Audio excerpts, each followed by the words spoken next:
I'm Devin. You're listening to The Wildlife, the show that explores the wonder and wildness of this place that we call home. Today, we have a fascinating conversation lined up with a guest whose passion for wildlife has taken her on a journey as unique as it is inspiring. Joining us is Dylan Beckham, a former zookeeper whose love for reptiles and invertebrates led her to a surprising fascination with a tiny, often overlooked Eurasian harvest mouse. This unexpected connection spurred her to leave the zoo world and dive headfirst into wildlife research, focusing on the intricate nesting behaviors of these charming rodents. In our chat, we also explored Dylan's time in wildlife rehabilitation, where she wrangled raccoons and bonded with a three-legged beaver. We talk about the stories roadkill can tell, and the challenges of gathering and analyzing hundreds of hours of data. Dylan also shares her upcoming plans to research human-elephant conflict in Equatorial Guinea and offers insights on finding your place in science, the greatest group project of all time. Whether you're fascinated by the world of zookeeping, curious about the science behind the scenes, or passionate about conservation, this episode is for you. Let's jump in.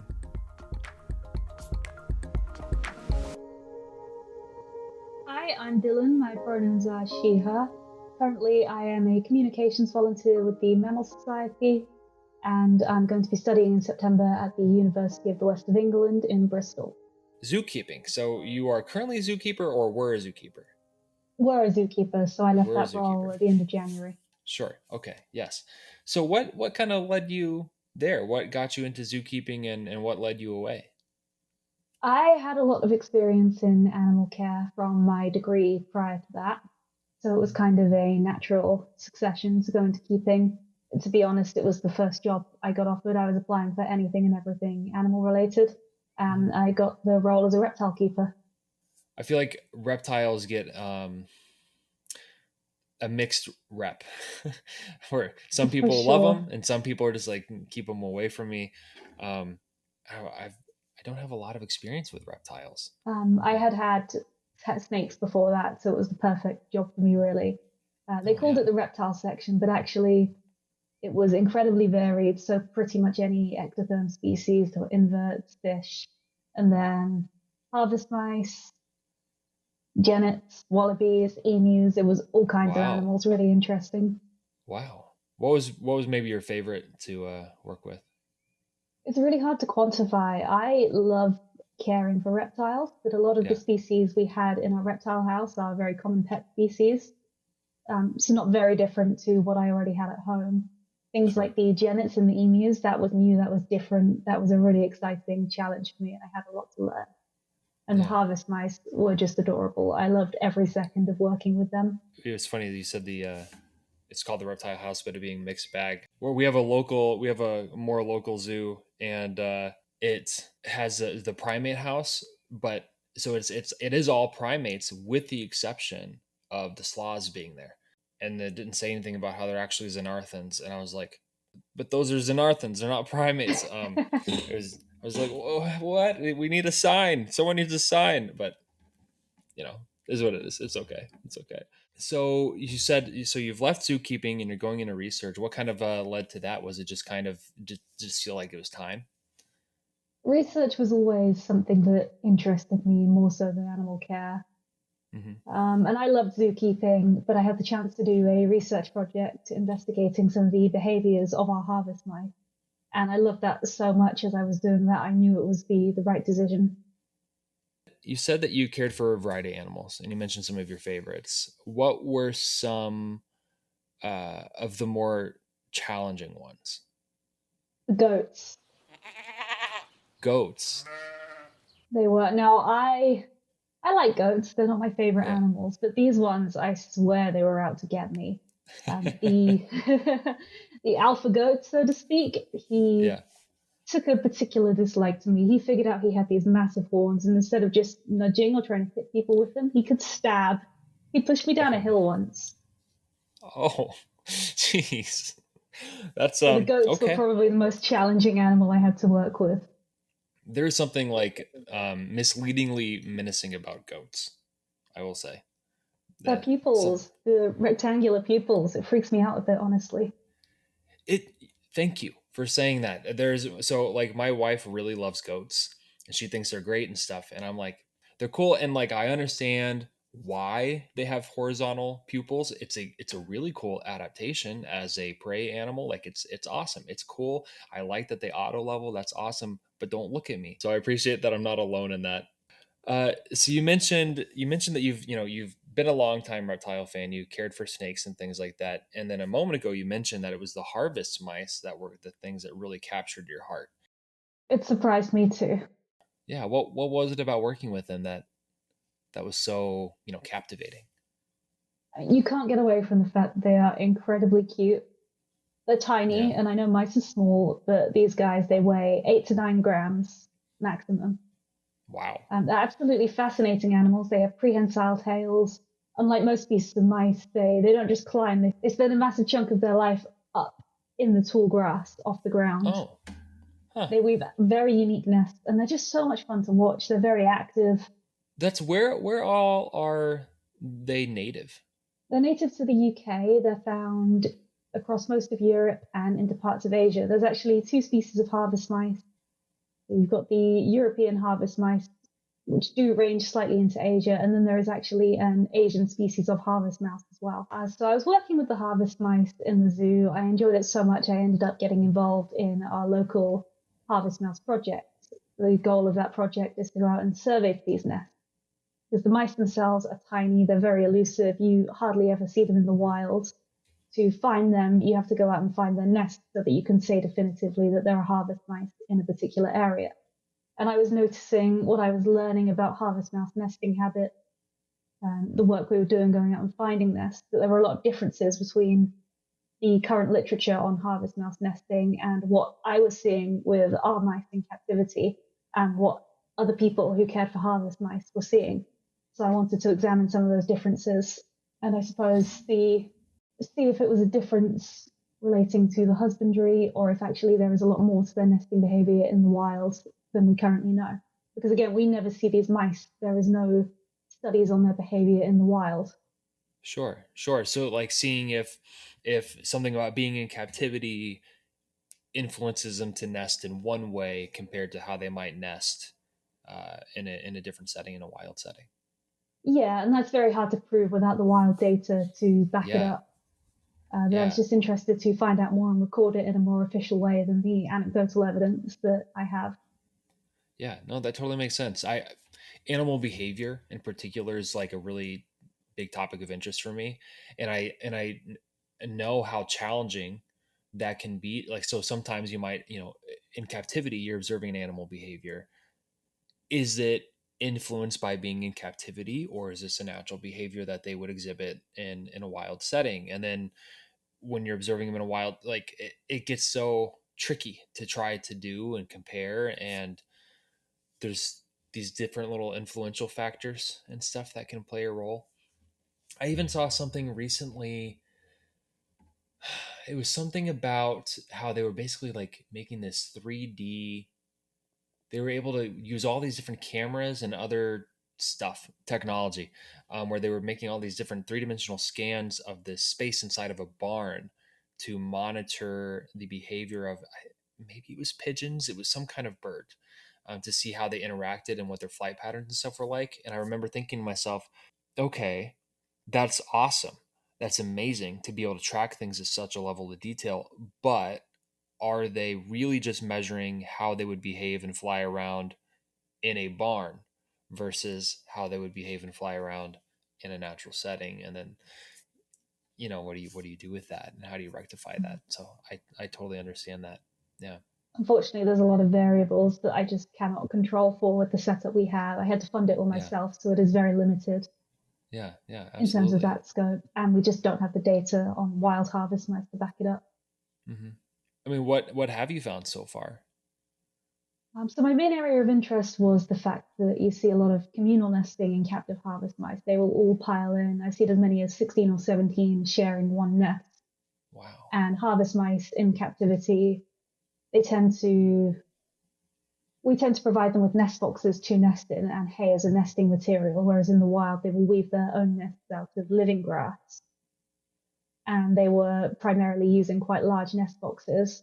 in the wild, as we understand it, those larger nests are only ever used for breeding.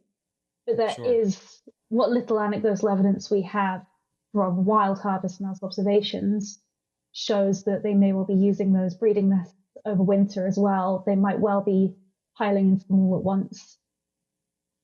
So I was looking to see what they prefer, whether they prefer to use the larger nest boxes if they're given a much greater variety.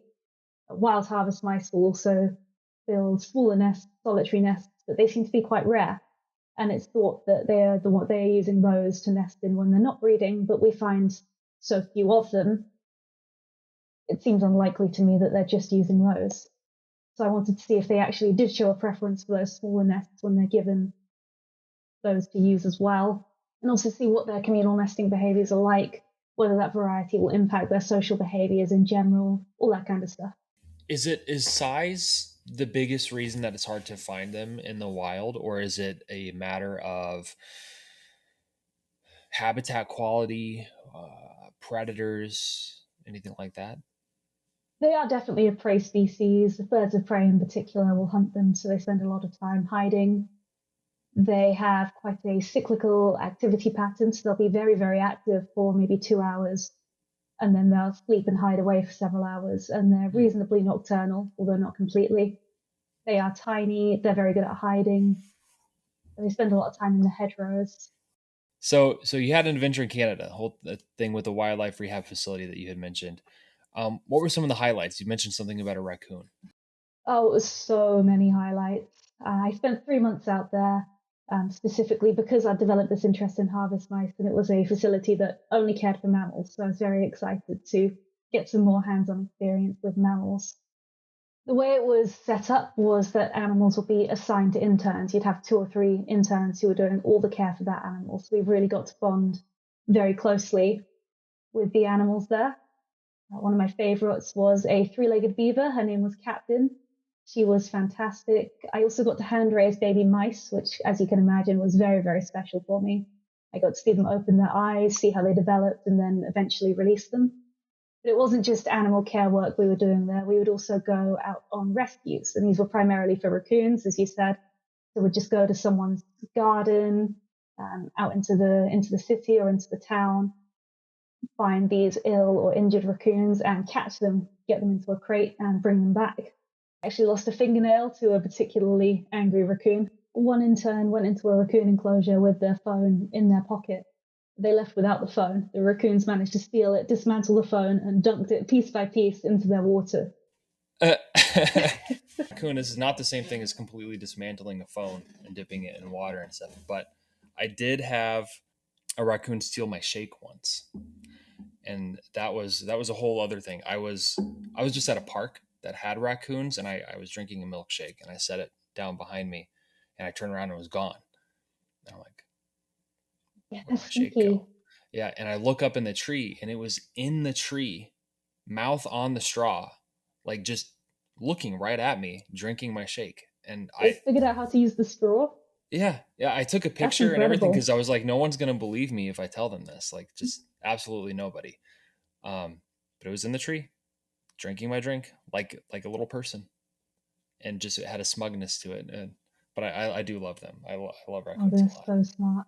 With Yeah. obviously we had to wear these reinforced bite gloves to do any handling with them because a raccoon bite can do some damage.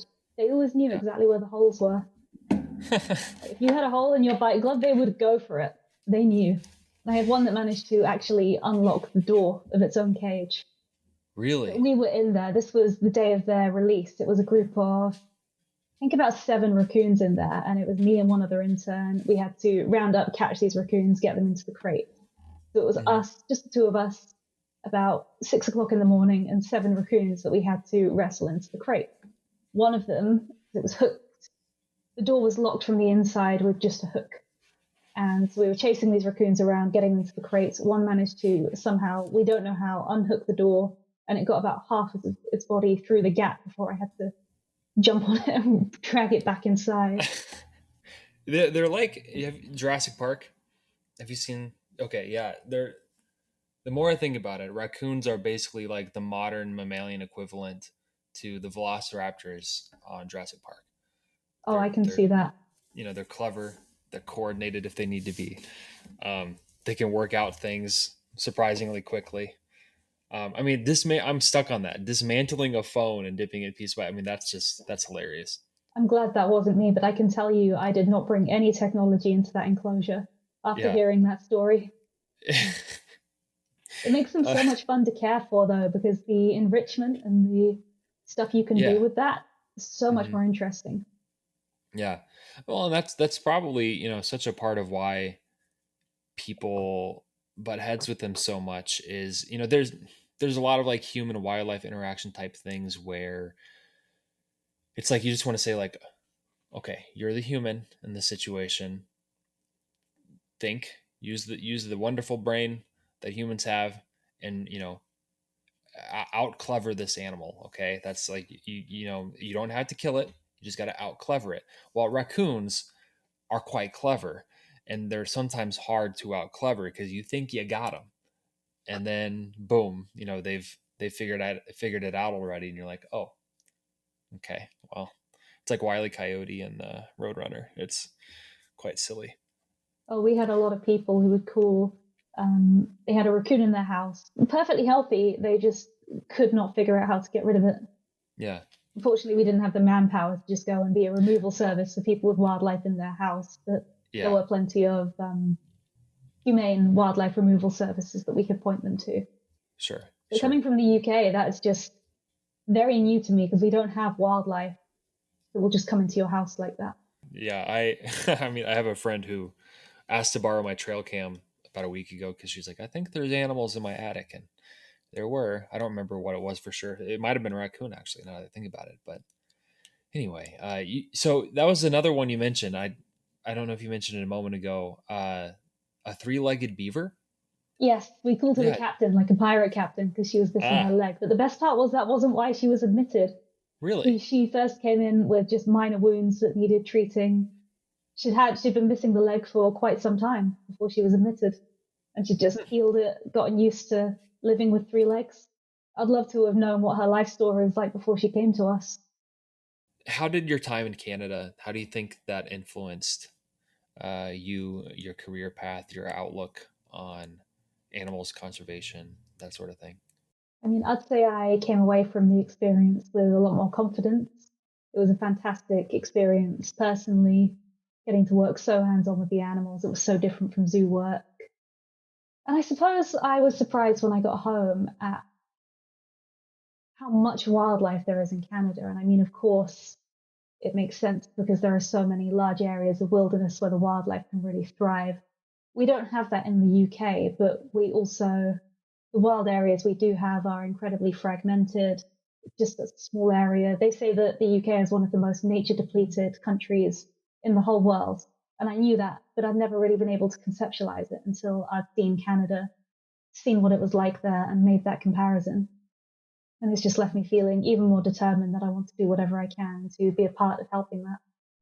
I've heard that before. I didn't quite realize it was like one of the most, but I've heard before that the UK has lost a lot of different species, um, predator species in particular, um, but smaller species as well, birds and things like that.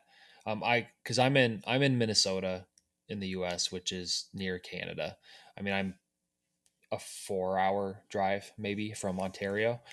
We talk here sometimes about like how some of our different wildlife has been depleted, like moose, or caribou or things like that.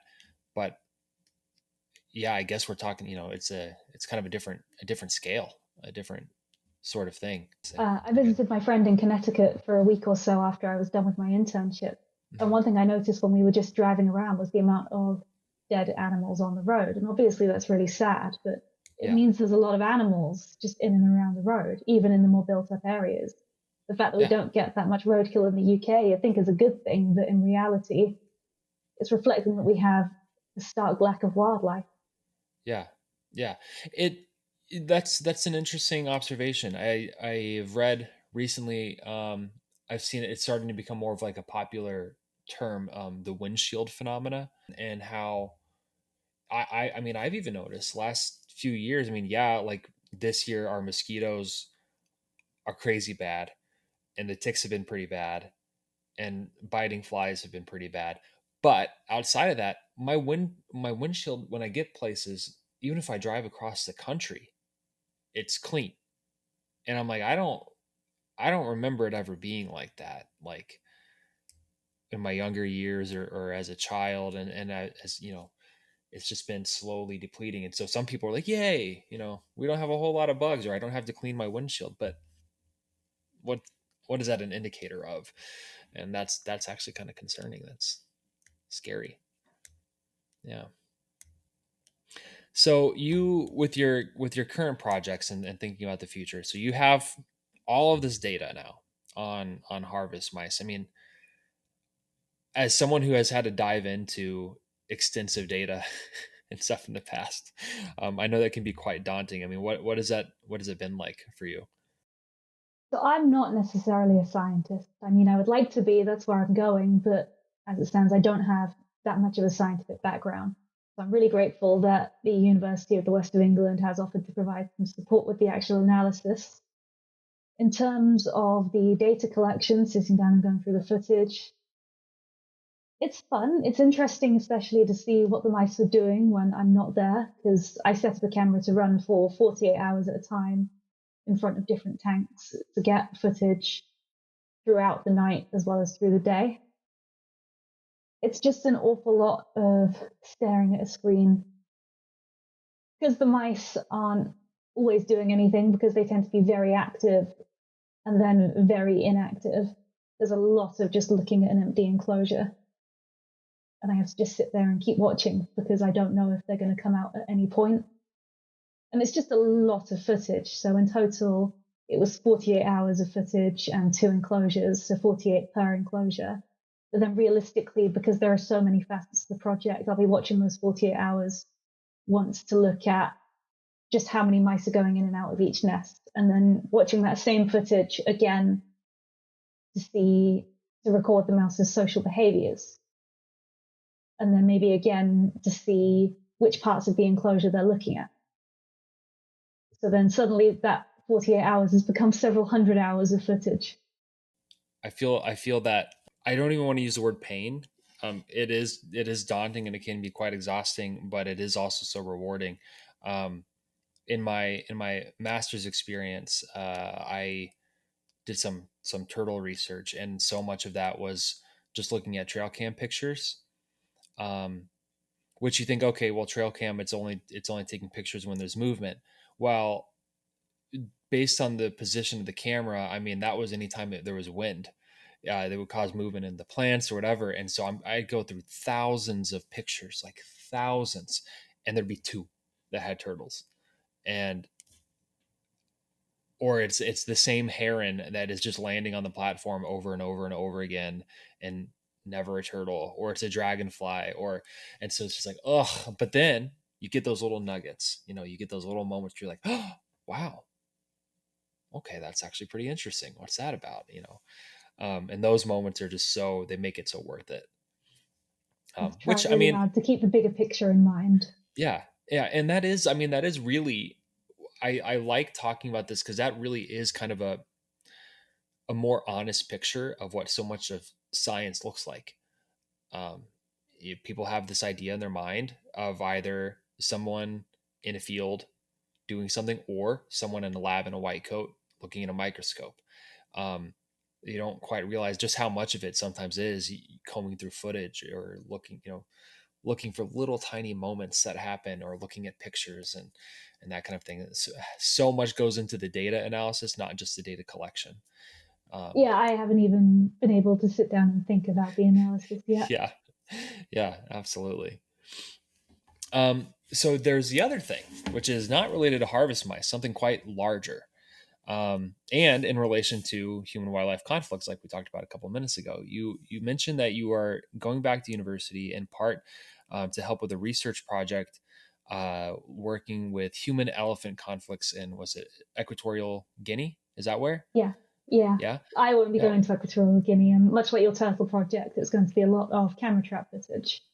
a lot of camera And trap I don't footage. actually know a lot of specifics about the project yet. That will come closer Sure. to the time. It's And amazing should, either way. It's such a cool. topic, and I feel like it's such a worthwhile kind of thing. You know, so much of conservation gets tricky because it's kind of like you there's a lot of different battles, and some of them are just like these moral battles, and some of them are like these battles of public opinion.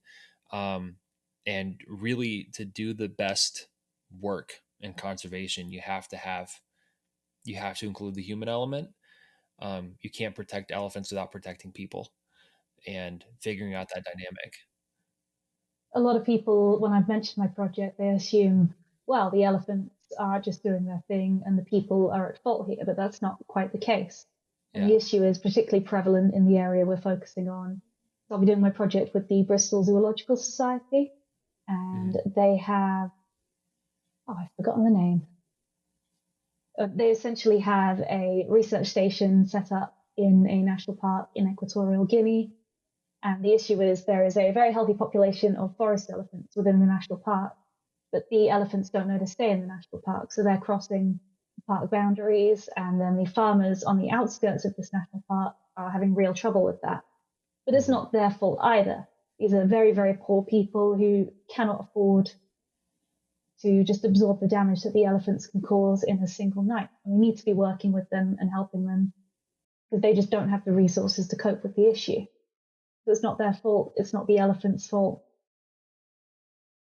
It's just a very real and very sad conflict that needs addressing. That can be said about so many different human and wildlife conflict situations, because from an outside lens, for a lot of people, it's like one or the other is to blame, and very rarely is that the case. It's kind of like it's a weird, like, liminal gray zone where it's like there's things that the people could do, there's things that could be done with the animals, there's all kinds of stuff that could be done, but it's no one's necessarily doing anything wrong.